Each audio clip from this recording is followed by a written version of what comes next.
2003 కేరళలోని ఆదివాసీల ఉద్యమం, పోలీసుల దౌర్జన్యం నేపథ్యంలో తెరకెక్కిన నరివెట్ట సినిమా ఓ ఎమోషనల్ యాక్షన్ థ్రిల్లర్గా ఆకట్టుకుంటుంది. టొవినో థామస్ ప్రధాన పాత్రలో నటించాడు. నరివెట్ట అంటే తెలుగులో నక్కల వేట అని అర్థం. 2003లో కేరళలోని వయనాడ్లో జరిగిన ఆదివాసీల ఉద్యమం, దానిని అణచివేయడానికి అప్పటి ప్రభుత్వం, పోలీసులు చేసిన దారుణాలను కళ్ల ముందుకు తీసుకొచ్చిన సినిమా ఇది. ఈ ఏడాది మే 23న థియేటర్లలో రిలీజైన ఈ సినిమా గురువారం నుంచి సోనీ లివ్ ఓటీటీలో స్ట్రీమింగ్ అవుతోంది.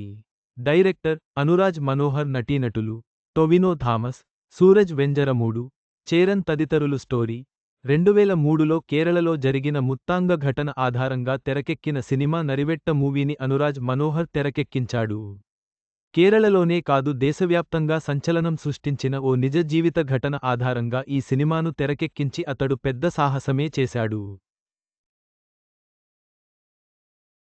2003 ఫిబ్రవరి 19న తమకు ప్రభుత్వం ఇస్తామన్న భూముల కోసం పోరాటం చేస్తున్న ఆదివాసీలపై పోలీసులు విచక్షణారహితంగా దాడి చేయడం, కాల్పులు జరపడంతో 6గురు మృత్యువాత పడ్డారు. ఈ ఘటన ఆధారంగా నరివెట్ట సినిమాను రూపొందించారు. ఇది కానిస్టేబుల్ పీటర్ వర్గీస్ చుట్టూ తిరిగే కథ. కేరళలోని వయనాడ్లో ఉన్న అడవుల్లో ఆదివాసీలు చేస్తున్న ఉద్యమాన్ని అణచివేయడానికి వెళ్లిన పోలీసు బలగాల్లో అతడు కూడా ఒకడు. అక్కడే పోలీస్ డిపార్ట్మెంట్లో తన గురువుగా, శ్రేయోభిలాషిగా భావించే హెడ్ కానిస్టేబుల్ బషీర్ అహ్మద్ను కోల్పోతాడు. అయితే దాని వెనుక ఉన్న కుట్రను అతడు ఛేదిస్తాడు. ఆ తర్వాత ఏం జరిగింది? పీటర్ వర్గీస్ ఆ ఆదివాసీలకు జరిగిన అన్యాయాన్ని ఎలా బయటి ప్రపంచానికి తెలియజేస్తాడు? ఈ కుట్రలో భాగమైన వాళ్లు ఎవరు అన్నదే నరివెట్ట మూవీ స్టోరీ. దేశవ్యాప్తంగా సంచలనం రేపిన ఓ నిజ జీవిత ఘటన. అందులోనూ ఎంతోమంది పెద్ద వాళ్లు ఇన్వాల్వ్ అవడం. ఇలాంటి స్టోరీని ఎంచుకుని తెరపై చూపించడమే ఓ పెద్ద సాహసం. కానీ డైరెక్టర్ అనురాజ్ మనోహర్ ఆ ధైర్యం చేశాడు.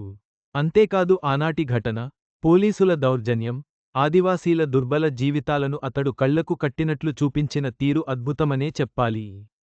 సినిమాలోని కొన్ని సీన్లు ప్రతి ఒక్కరినీ భావోద్వేగానికి గురి చేస్తాయి. ఓ సాధారణ కానిస్టేబుల్ మొత్తం వ్యవస్థనే ఎదిరించి ఓ పెద్ద కుట్రను బయటపెట్టిన తీరును కూడా ఆకట్టుకునే కథనంతో ఎంతో ఆసక్తికరంగా మలిచారు. ఇక ఈ సినిమాలో కానిస్టేబుల్ పీటర్ వర్గీస్ పాత్రలో టొవినో థామస్ జీవించేశాడు. ఇక music director Jakes Bejoy BGM కూడా సినిమాకు పెద్ద ప్లస్ పాయింట్ అని చెప్పొచ్చు. నరివెట్ట 22 ఏళ్ల కిందట కేరళలో జరిగిన ఓ దురదృష్టకర సంఘటనపై తెరకెక్కిన సినిమా. సాధారణంగా ఇలాంటి సినిమాలు బాక్సాఫీస్ దగ్గర కమర్షియల్గా సక్సెస్ సాధించడం అరుదు. కానీ నరివెట్ట మాత్రం బాక్సాఫీస్ దగ్గర కూడా విజయం సాధించింది. రూ. 10 కోట్ల బడ్జెట్తో తెరకెక్కిన ఈ మూవీ సుమారు 30 కోట్ల రూపాయలు వరకు వసూలు చేసింది. ఈ ఏడాది మంచి వసూళ్లు సాధించిన మలయాళం సినిమాల్లో ఒకటిగా నిలిచింది. ప్రస్తుతం సోనీ లివ్ ఓటీటీలో తెలుగులోనూ స్ట్రీమింగ్ అవుతున్న నరివెట్ట ఓ మంచి ఎమోషనల్ యాక్షన్ థ్రిల్లర్ అని చెప్పొచ్చు. ఓవరాల్గా చెప్పాలంటే ఇదో మస్ట్ వాచ్ మూవీ. నరివెట్ట ఓ నిజ జీవిత ఘటనను తెరపైకి తీసుకొచ్చిన ధైర్యవంతమైన చిత్రం. అద్భుతమైన నటన, కథనంతో ప్రేక్షకులను కట్టిపడేస్తుంది.